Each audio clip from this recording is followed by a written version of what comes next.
$10, $13, or $15 on a movie ticket, you're usually looking forward to the film and want an enjoyable experience. But that can be ruined by this guy, the movie baby bringer, which is the person who couldn't get a sitter and is still bringing their baby or toddler to a movie theater.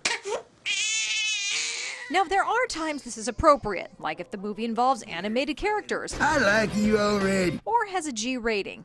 Every other film Bring it to me. is a no-no. But for the actual movie theater rules, we asked Doug Link at the Esquire IMAX Theater. If a parent is with the child, they can be there. If the child begins to make some noise, if the child becomes restless or disruptive, in that case, a manager might come out and ask them if we can return their money, if they want to come back at another time. Just keep in mind that there are a lot of other people out there that really want to see that movie too. So, a baby can be disruptive. So next time, find a sitter, pick a kid-friendly movie, or wait for it to come out on DVD, and don't be that guy. When it comes to emergencies, seconds count, but the guy we're talking about can drastically delay response time. The guy who doesn't move over for emergency vehicles. The law is, when you see an emergency vehicle behind you, calmly and safely pull to the right and come to a complete stop. During this ride along with Sac Metro Fire, we found plenty of people who didn't do that. Here, some cars move while others just stay in place. This truck decides to cross in front of the fire truck. This car didn't move and is just stopped. And here you can see as other cars are pulling over, this truck just keeps driving. Sac Metro Fire said the non-movers add an extra 30 seconds to a minute when getting to a scene. And when you consider a fire doubles in size every 2 minutes, seconds matter. So next time you see the lights and hear the siren, get over and don't be that guy. I just heard over the weekend people saying, no, you're not supposed to feed your dog ice, but I'd never even heard that before. Today, Dr. Jill talking pet myths this morning, and there's one in particular that she gets asked about quite a lot. Good morning. I'm busting myths about pets this morning. And what does it mean when your pet has a dry nose? A lot of people come and ask me that. They think their pet is sick, and that may not be the case. A lot of times when your pet wakes up from a nap, their nose is naturally dry. So give them about 10 minutes, let them lick their nose. If it becomes moist, that means they're okay. If your pet has other issues, for example, dehydration, you definitely want to have your veterinarian check them out. But a lot of myth goes behind a dog with a dry nose or very, very warm may not be the case. They may not be sick at all. It could be something very simple like they're just waking up from their nap.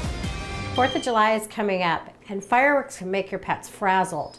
I'm here to talk about some tips on how to keep your pets calm so you can enjoy the holiday. Pets get really stressed during the holiday, and I want to make sure people understand there's many things you can do to alleviate that stress. For example, there's some great homeopathic stress relievers out on the market now. I love all these. There's so many out there. Check with your veterinarian to make sure which one's right for your pet. Thunder Shirts have come up with these great little toys that you can stuff calming treats into, as well as their great vests that you should put on probably 2 days before the holiday.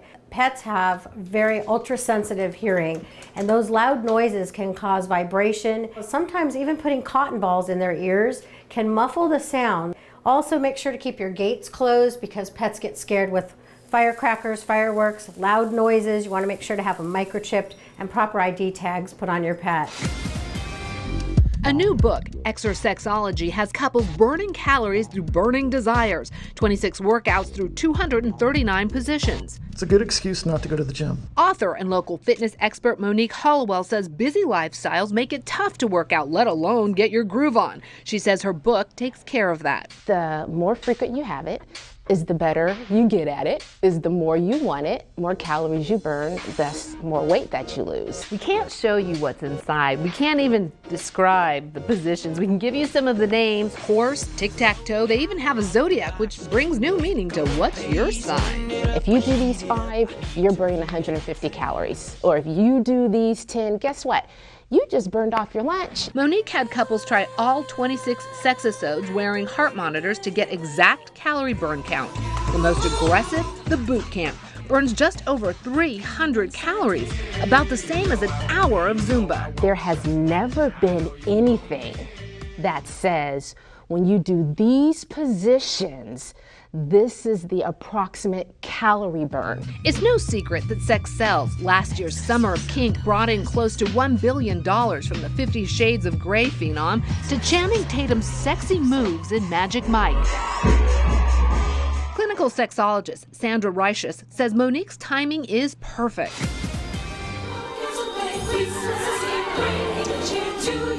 Black Friday. Thing of the past. You won't see me in those lines waiting to pay for everything. Like fish to bait, retailers have been clamoring at shoppers since September, dangling deep discounts.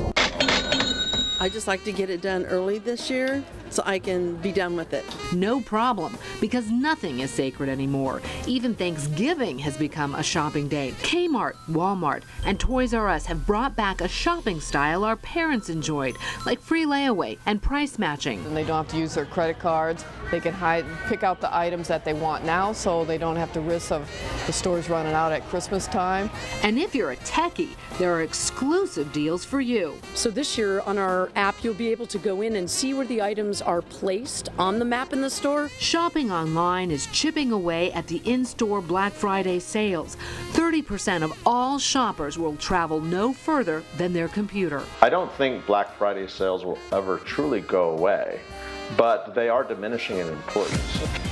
In a building on Mare Island that housed one of history's instrumental submarine shops for the Navy, a different fleet is taking shape. Prefabricated homes crafted for future neighborhoods. These are blue homes made in 35 days, start to finish. Rosemary Wardall bought not one, but several. I think of prefab, I think of a box. So do a lot of people. And this picture obviously shows you it is not a box. It's an individualized, beautiful, functioning home. These aren't the prefabs of the 50s. These are sleek, energy efficient, green, and affordable.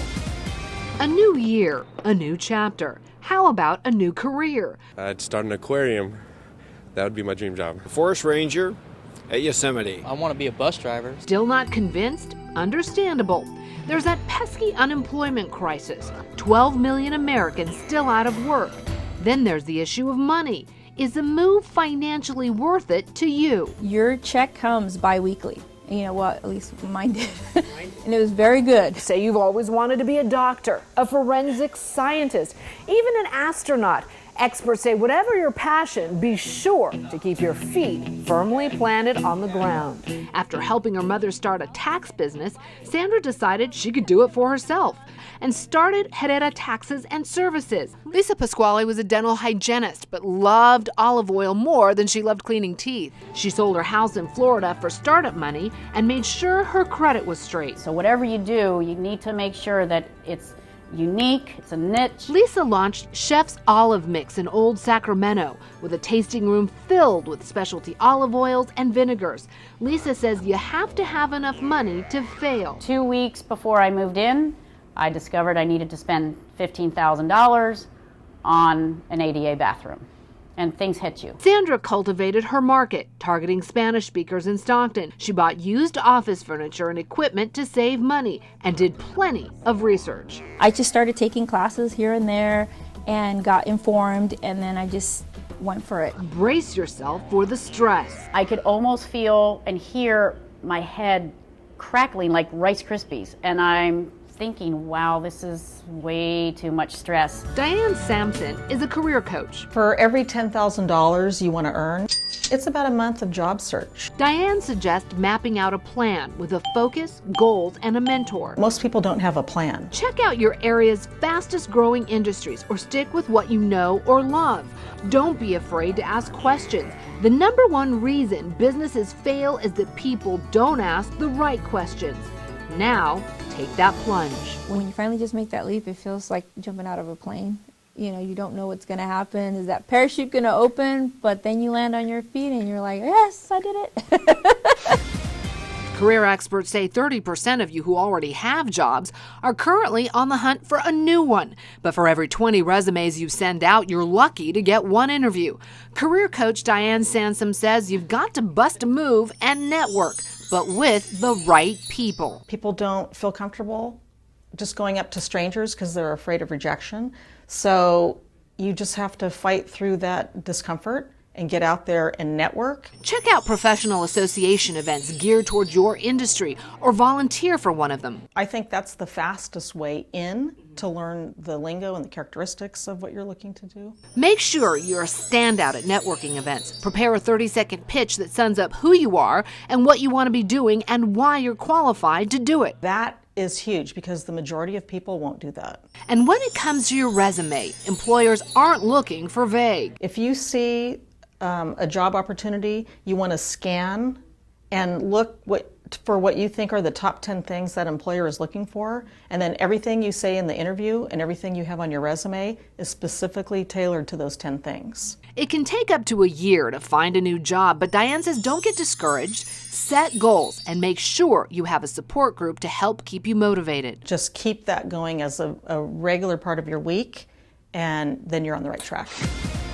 When it comes to sprucing your office space from drab to fab, it's easy to see those dollar signs and get discouraged. Our DIY diva Sue Monday showed us what you can do with a little vision and a splash of color for half the price of hiring an interior designer. We moved everything out. We then painted the walls. We took down the wallpaper and retextured and gave it kind of a Tuscan look. First, use what you've got. Don't spend a lot of money on new furniture and accents. It was just repurposing what we already had, getting rid of a whole bunch of clutter, and using a little bit of paint. Don't be a hoarder. Check out junk that's been cluttering your space and think about how you want to organize your furniture so it's functional for you. Everybody has their own way that they function in their space, and you spend so much time in your space at work, probably more time there than you actually really do at home. So it has to be comfortable for you and functional for you and surrounded by things that you like and you want to see every day. Add color by painting a wall or two. The walls were kind of a cream color. We're going to be doing two tones with an accent wall and redo the office and lay it out properly. For about $500 and 10 hours of your time, you can create a work or home office that showcases your personal touch.